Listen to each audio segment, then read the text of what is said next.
Hello student, आज के class में हम प्रकृति देखेंगे। चलिए स्टार्ट करते हैं। प्रकृति की व्युत्पत्ति देखेंगे और निरुक्ति देखेंगे। तथ्य प्रकृति रुच्यते स्वभावो या। महर्षि चरक कहते हैं कि स्वभाव को ही प्रकृति कहते हैं। किसी भी वस्तु का जो स्वभाव होता है वह उसकी प्रकृति होती है। तो कभी भी कोई गुस्सा करता है अगर, तो हम कहते हैं उसका स्वभाव ही है ना, तो वो प्रकृति है। तो स्वभाव को ही प्रकृति कहते हैं। प्रकृति इति प्रकृति, अर्थात जो अन्य तत्वों को उत्पन्न करे उसे प्रकृति कहते हैं। प्रकृति निर्माण, तो आचार्य सुश्रुत जी ने शारीर स्थान में बताया है कि शुक्र शोणित संयोगे यो भवेद दोष उत्कटः प्रकृतिर्जायते तेन तस्या में लक्षणम शृणु। अर्थात पिता के शुक्राणु शुक्र शोणित तथा माता के शोणित का जब संयोग होता है उस समय जो दोष उत्कट होते हैं उन्हीं के अनुसार शिशु की गर्भ में प्रकृति बनती है। उत्कट का मतलब प्रबल होता है कि उस टाइम पे कौन सा दोष ज़्यादा प्रबल था। जैसे अगर वात दोष प्रबल था तो वातज प्रकृति बनेगी, पित्तज था तो पित्तज प्रकृति, और कफज था तो कफज प्रकृति। सभी आचार्य अपने अपने ग्रंथों में प्रकृति निर्माण में दोषों की उत्कटता बताई है कि कौन सा दोष प्रबल है। एक अथवा अधिक, दो या तीन प्रबल दोष के अनुसार प्रकृति का निर्माण होता है। एक या उससे अधिक, दो या तीन जो प्रबल दोष के अनुसार प्रकृति का निर्माण होता है। यदि वात अधिक है तो वातज प्रकृति, पित्त अधिक है तो पित्तज प्रकृति, श्लेष्मा का अधिक होने पर श्लेष्मल प्रकृति का निर्माण होता है। इन एकल प्रकृतियों के अतिरिक्त तीन द्वंद्वज प्रकृतियां भी होती हैं। वात पित्तज, पित्त कफज एवं कफ वातज कहलाती हैं। ठीक है, तो प्रकृति कितनी होती है पहले ये देख लेते हैं। तो प्रकृति जो होती है वो 7 होती हैं। एकल प्रकृति में आता है वातज पित्तज कफज, फिर द्वंद्वज में आता है, अभी देखा कि वात पित्तज, पित्त कफज एवं कफ वातज, ये दो दो दोषों की अधिकता से बनते हैं, तो ये द्वंद्वज प्रकृति कहलाते हैं। फिर जो सम वात पित्त कफज होता है या त्रिदोषज होता है, ये सन्निपातज प्रकृति। तो सन्निपातज सम प्रकृति जो होती है वो तीनों दोषों की साम्य अवस्था से बनती हैं। जैसे वात हो गया, पित्त हो गया और कफ हो गया, तीनों एक साथ मिलकर सन्निपातज प्रकृति कहलाती हैं। इस प्रकार जो प्रकृति होती है वो 7 प्रकार की होती है। आचार्य सुश्रुत जी के अनुसार विष जातो यथा कीटो न विषेण विपद्यते तद्वत् प्रकृत्यो मर्त्यम शक्युन्वन्ति न वादितुम। अर्थात जिस प्रकार विष में उत्पन्न हुआ कीड़ा विष के कारण नहीं मरता है, अब विष में ही उत्पन्न हो रहा है कीड़ा, तो विष के कारण कैसे मरेगा, है ना, तो नहीं मरता। उसी प्रकार मनुष्यों की प्रकृतियां निश्चित ही शरीर को बाधा नहीं पहुंचाती। उसी प्रकार उससे से ही अगर प्रकृति बन रही है तो शरीर को बाधा नहीं पहुंचाती है। अर्थात दोषों की उत्कटता से उत्पन्न वातज पित्तज आदि प्रकृतियां चाहे वाताधिक पित्ताधिक के लक्षण प्रदर्शित करती हैं, किंतु ये दोषाधिक दोष प्रकोप की तरह शरीर को बाधक नहीं होते हैं। प्रकृति के पर्याय क्या है? प्रकृति का पर्याय स्वभाव, हमने स्टार्टिंग में ही देखा है उसका श्लोक। तथ्य प्रकृति रुच्यते स्वभावो या। योनि भी प्रकृति का पर्याय है। धारणी, जो धारण करे। लिंगम, शक्ति, ये सभी प्रकृति के पर्याय होते हैं। अब प्रकृति की परिभाषा क्या है? प्रकृति नाम जन्म मरणंतराल भाविनी गर्भक्रांति समये स्वकारणे उद्रेक जनितानि निर्विकाराणि दोष स्थिति। अर्थात जन्म से लेकर मृत्यु पर्यंत रहने वाली गर्भोत्पत्ति के समय अपने कारणों के उद्योग से उत्पन्न दोषों की स्थिति को प्रकृति कहते हैं या निर्विकार होती है। से गर्भोत्पत्ति के समय से जो प्रकृति है वो बनने लगती है, तो ये जन्म से मृत्यु पर्यंत जो प्रकृति होती है वो अपने कारणों से उत्पन्न होती है, तो उसे प्रकृति कहते हैं। शुक्र शोणित संयोगे यो भवे दोष उत्कटः प्रकृतिर्जायते तेन तस्या में लक्षणम शृणु। अर्थात शुक्र शोणित संयोग के समय उत्कट दोष के अनुसार प्रकृति होती है। तो जो प्रकृति बनती है वो गर्भाशय में बनती है और जन्म से मृत्यु पर्यंत तक रहती है। गर्भाशय में जिस दोष की उत्कटता या प्रबलता ज़्यादा होती है वो प्रकृति बनती है और जन्म से मृत्यु पर्यंत तक वो प्रकृति शरीर में रहती है।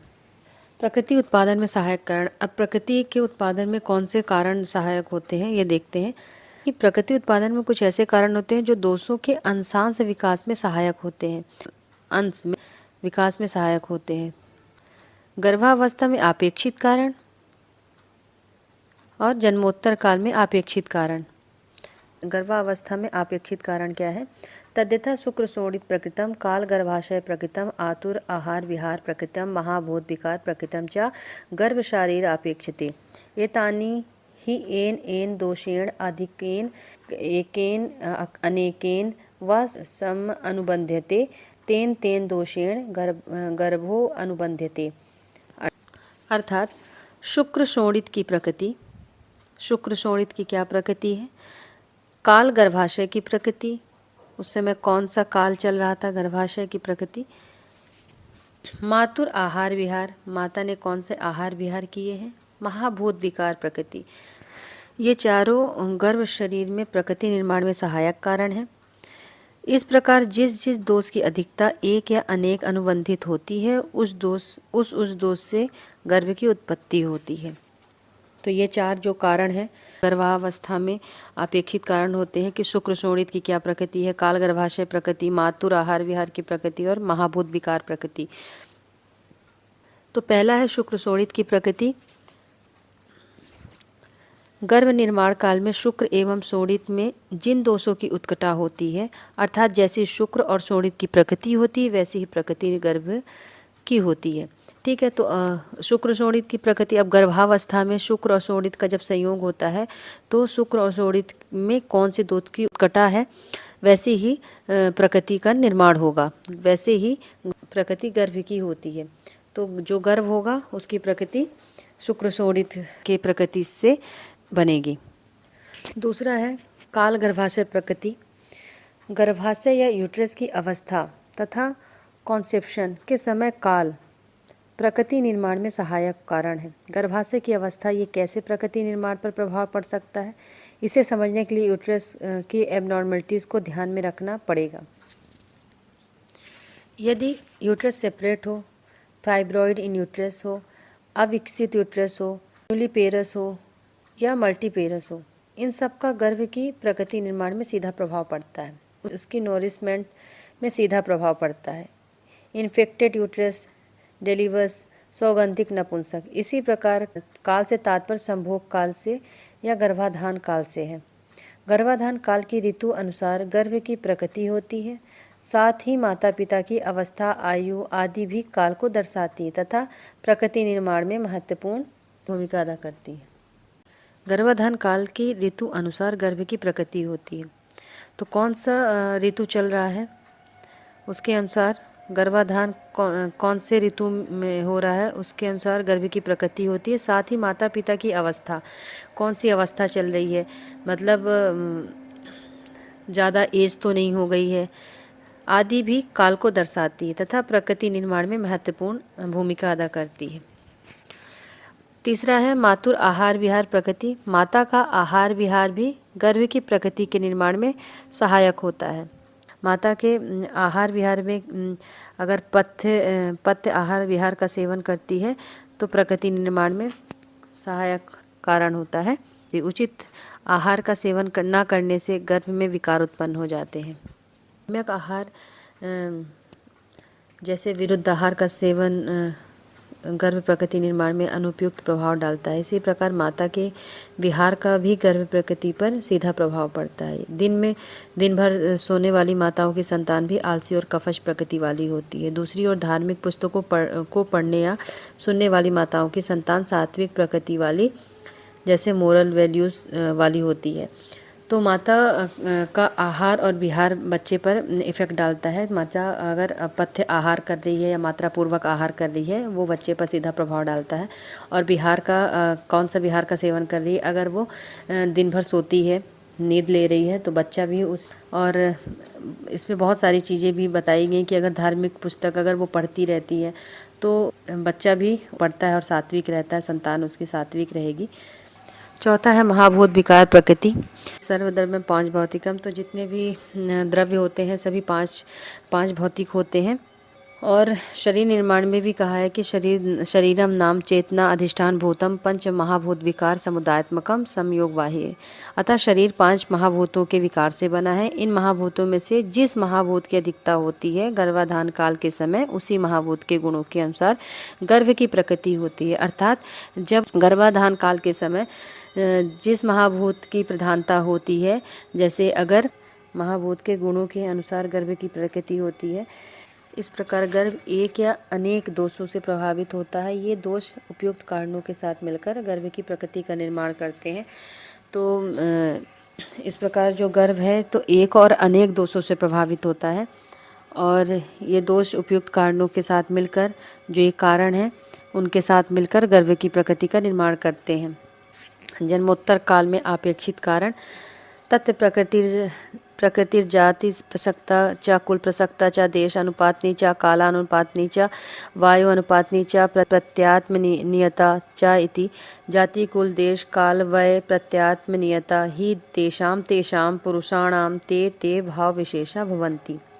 अर्थात जाति प्रसक्ता, कुल प्रसक्ता, कौन सी जाति में जन्म ले रहा है, कौन सा कुल है, कौन से देश में जन्म ले रहा है, काल अनुपातनी, कौन सा काल है, कौन सा एज में, प्रत्यात्मनियता। इस प्रकार जाति, कुल, देश, काल, वय एवं प्रत्यात्मनियता ये 6 ऐसे कारण हैं जो गर्भोत्पत्ति काल के बाद जन्मोत्तर काल में प्रकृति निर्माण में सहायक कारण होते हैं। तो ये जन्मोत्तर काल जो है वो गर्भोत्पत्ति में सहायक कारण होता है। तो पहले स्टार्टिंग में 2 ही कारण थे, गर्भावस्था में अपेक्षित कारण, जन्मोत्तर काल में अपेक्षित कारण। जिस जाति या कुल या देश आदि में पुरुष की परवरिश होती है, उस भाव विशेष के आधार पर उसकी प्रकृति बन जाती है। तो जिस जाति में जन्म लेता है या कुल में या देश में, कौन से देश में रह रहा है, परवरिश जैसी होती है उस भाव विशेष के आधार पर उसकी प्रकृति बन जाती है। जैसे पहला है जाति प्रसक्ता, रेशियल। संसार में विभिन्न जातियां पाई जाती हैं। धर्म के आधार पर हिंदू, मुस्लिम, सिख, ईसाई, जैन, बौद्ध आदि। इसी प्रकार वर्ण के आधार पर ब्राह्मण, क्षत्रिय, वैश्य एवं शूद्र। इन जातियों के आधार पर विभिन्न व्यक्तियों के अपने जाति में पैदा होने पर एवं परवरिश होने पर विशिष्ट जाति के अनुसार ही स्वभाव बनता है। जैसे ब्राह्मण शांत, दयालु, क्षत्रिय निर्भीक और अभिमानी होते हैं। तो जाति के हिसाब से कौन से जाति में जन्म ले रहे हैं, धर्म के आधार पर, जैसे हिंदू, मुस्लिम, सिख, ईसाई हैं, जैन है, बौद्ध है, सबका अपना अपना स्वभाव होता है। सबके परवरिश में अंतर होता है कि किसकी कैसी परवरिश की गई है, और उस विशेष जाति के अनुसार उसका स्वभाव बनता है, उस परवरिश के अनुसार उसका स्वभाव बनता है। जैसे ब्राह्मण जो होता है वो शांत होता है, उसका जैसे वो शिक्षा के क्षेत्र में या शैक्षणिक या धार्मिक क्षेत्र में ज़्यादा रहता है। और क्षत्रिय निर्भीक होता है, जैसे पहले क्षत्रिय जो होते थे वो युद्ध करते हैं, तो इसलिए उनको निर्भीक कहा गया। अभिमानी होते हैं। कुल प्रसक्ता, इन जातियों में भी अलग अलग कुल होते हैं। जैसे ब्राह्मण में भी अनेक कुल होते हैं तथा डिफरेंट कास्ट होती हैं। क्षत्रिय भी कई प्रकार के होते हैं तथा जिस कुल में बालक का जन्म तथा परवरिश होती है उसी कुल के अनुसार उसकी प्रकृति होती है। तो जातियों में भी अलग अलग, तो ब्राह्मण में भी बहुत सारे ब्राह्मण होते हैं। जन्म कौन से कुल में हुआ है उसी कुल के अनुसार उनकी प्रकृति बनती है। जैसे बिजनेस क्लास पर्सन की families, services class person, singer की फैमिलीज, पॉलिटिशियन की फैमिलीज में उत्पन्न बालकों में अपने कुल के अनुसार ही गुण उत्पन्न होते हैं। टीचर्स की फैमिलीज में उत्पन्न बालक, डॉक्टर की फैमिली में उत्पन्न बालक अपने परिवार या कुल के लक्षणों से प्रभावित होता है। किसान का बच्चा उसी माहौल में ढलता है तथा उसकी परवरिश भी वैसी होती है। तीसरा है देश अनुपातनी। संसार के विभिन्न देशों में रहने वाले लोगों के स्वभाव एवं प्रकृति में भिन्नता पाई जाती है। जैसे जापानीज, नेपालीज, अमेरिकन, नेग्रोज, इंडियंस, सबकी अपनी एक विशेष प्रकृति होती है। शीत प्रधान देश में उत्पन्न व्यक्ति गोरे तथा ग्रीष्म प्रधान देश में उत्पन्न व्यक्ति काले होते हैं। कुछ शॉर्ट हाइट के होते हैं, कुछ की नाक चपटी, कुछ की आंखें छोटी। अतः अलग अलग देश में उत्पन्न लोगों में देश के वातावरण का असर होता है तथा वे अलग अलग प्रकृति के होते हैं। तो देश अनुपातनी में मतलब कौन से देश में उसने जन्म लिया है, जापान में लिया है, नेपाल में लिया है, अमेरिका में लिया है या इंडियंस है, तो सबके स्वभाव में और सबके रहन सहन में डिफरेंस रहता है। और शीत प्रधान जो देश होता है, जो जहाँ ठंडक ज़्यादा होती है, वहाँ वहाँ के व्यक्ति जो होते हैं वो गोरे होते हैं, और जो जहाँ गर्मी ज़्यादा पड़ती है, और ग्रीष्म प्रधान देश जो होता है वहाँ के व्यक्ति जो होते हैं वो काले होते हैं। और कुछ जगह शॉर्ट हाइटेड होते हैं और कुछ जगह टॉल भी होते हैं। कुछ की नाक जो होते हैं चपटी होती है, तो कुछ की आंखें जो होती हैं वो छोटी होती हैं। तो किसी की आंखें छोटी हैं, किसी की आंखें बड़ी हैं। अतः अलग अलग देश में उत्पन्न लोगों में देश के वातावरण का असर पड़ता है।